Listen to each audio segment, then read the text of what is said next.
गुरुजी के good morning messages और ringtone के लिए हमारा व्हाट्सएप चैनल सब्सक्राइब करें। एक बार श्री गुरु अर्जन देव जी संगत को उपदेश दे रहे थे। वहां पर बैठे दो सज्जनों ने श्री गुरु अर्जन देव जी से दो सवाल पूछे। पहला सवाल था कि क्या हम हिंदू हैं या मुसलमान। दूसरे व्यक्ति ने पूछा कि आपने अपने ग्रंथ में कबीर की वाणी दर्ज की है, वो कौन है। कुछ लोग उन्हें हिंदू कहते हैं तो कुछ लोग उन्हें मुसलमान कहते हैं। आप हमें बताइए कि वो कौन है। श्री गुरु अर्जन देव जी ने दोनों को कहा, ना हम हिंदू ना हम मुसलमान। यह शब्द आदि ग्रंथ में दर्ज हैं। अगर आप इसे पढ़ें तो आपको आपके सवालों के जवाब मिल जाएंगे। आज हम आप सभी को यही बताने जा रहे हैं कि ग्रंथ में क्या लिखा है। गुरुजी बताते हैं कि मैं एक रब को मानने वाला हूँ, जिसे हिंदू लोग गोसाई कहते हैं और मुसलमान अल्लाह कहते हैं। उसके कई नाम हैं, मेरे लिए हर नाम बराबर है और मैं उसी एक को मानता हूँ। इसलिए मैंने हिंदू और मुसलमान दोनों सवालों का नबेड़ा ही कर दिया है कि मैं ना हिंदू तरीके से होने वाले रीति रिवाज या मुस्लिम तरीके से होने वाले रीति रिवाज को मानता हूँ। मैं सिर्फ उस एक को मानता हूँ जिसे आप गोसाई, हरि, पार ब्रह्म, अल्लाह, करीम, परवरदिगार कहते हैं। गुरुजी ने पहले एक लिखा और उसके बाद दूसरे नाम लिखे, क्योंकि हिंदुओं के बहुत से भगवान हैं, पर गुरुजी जब एक लगा देते हैं तो इसका मतलब यह है कि वह किस एक भगवान की बात कर रहे हैं। सवाल पूछने वाले व्यक्ति के मन से जल्दी सवाल नहीं जाते। जब उसने पहली पंक्ति के अर्थ सुने तो उसने जल्द ही दूसरा सवाल कर दिया कि आपने अभी गोसाई का नाम लिया, वो तो हिंदुओं का नाम है और अल्लाह भी तो मुसलमानों का नाम है। तो गुरुजी ने जैसे कि पहले ही बता दिया कि नाम अलग अलग हैं, लेकिन मैं एक रब को मानने वाला हूँ। गुरुजी अगली पंक्ति में विस्तार से बताते हैं कि वे क्या कहना चाहते हैं। गुरुजी कहते हैं कि उसके नाम को मैं प्यार करता हूँ, चाहे वो प्रभु हो, चाहे अल्लाह हो या राम हो, रमजानी जो हर जगह मौजूद है, उस राम की बात जिसने यह कायनात बनाई। गुरुजी कहते हैं कि हम हिंदू प्रथा की तरह कोई व्रत नहीं रखते और ना ही मुसलमानों की तरह रोजा रखते हैं, क्योंकि मुझे मेरे गुरु नानक जी ने समझाया है कि भूखे रहने से रब नहीं मिलता, ना ही जंगलों में जाकर मिलता है, ना कोई भेष बदल कर मिलता है और ना पानी में खड़े रहने से मिलता है। यानी इस तरह के किसी भी तरीके से परमात्मा नहीं मिलते हैं तो सिर्फ प्रेम भक्ति से, तुम्हारे अच्छे कर्मों से मिलते हैं। इसलिए ना मैं हिंदू हूँ क्योंकि मैं कोई व्रत नहीं रखता और ना ही मैं मुसलमान हूँ क्योंकि मैं रमजान में रोजे नहीं रखता। मैं तो बस उसकी आराधना करता हूँ जो सबकी रक्षा करने वाला है।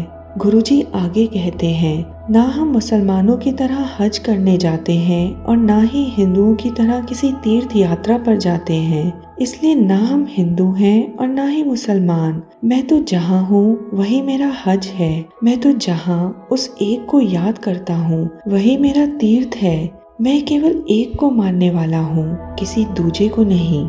दुनिया में ऐसे भी इंसान हैं जो बहुत गरीब हैं, जिनके पास उतने ही पैसे होते हैं जिससे कि उनके घर का गुजारा चल सके। वह कभी तीर्थ या हज पर नहीं जाते क्योंकि उनको कभी मौका नहीं मिलता। उनके पास इतना धन ही जमा नहीं होता, लेकिन उनका प्रेम उनके रब के लिए इतना ज्यादा होता है कि वो अपने काम में कभी भी समझौता नहीं करता। वो एक सच्चा जीवन जीता है, वो ईमानदारी से अपना जीवन जीता है और किसी भी परिस्थिति में उस एक रब को नहीं भूलता। वही उसका असल तीर्थ बन जाता है और वही उसका असली हज। दूसरा सवाल कबीर जी के बारे में था कि वह कौन है। गुरुजी बताते हैं कि जिस तरह हिंदू पूजा करते हैं, जैसे मूर्ति पूजा, पानी और सूर्य की पूजा, ऐसी पूजा हम नहीं करते और ना ही नमाज पढ़ते हैं। तो पूछने वाला तो पूछेगा ही कि आप क्या करते हैं।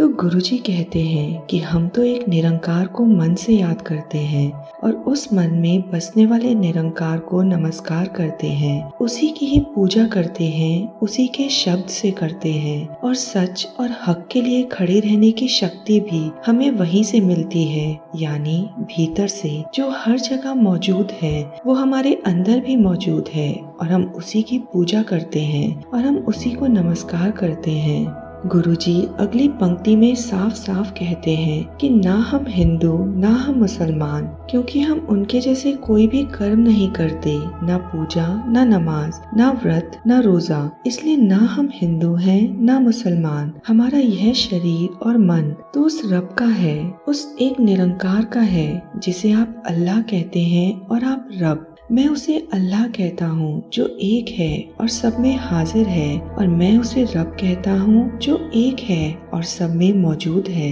और उसके बाद गुरुजी कबीर जी का नाम लेकर शब्द की समाप्ति करते हैं।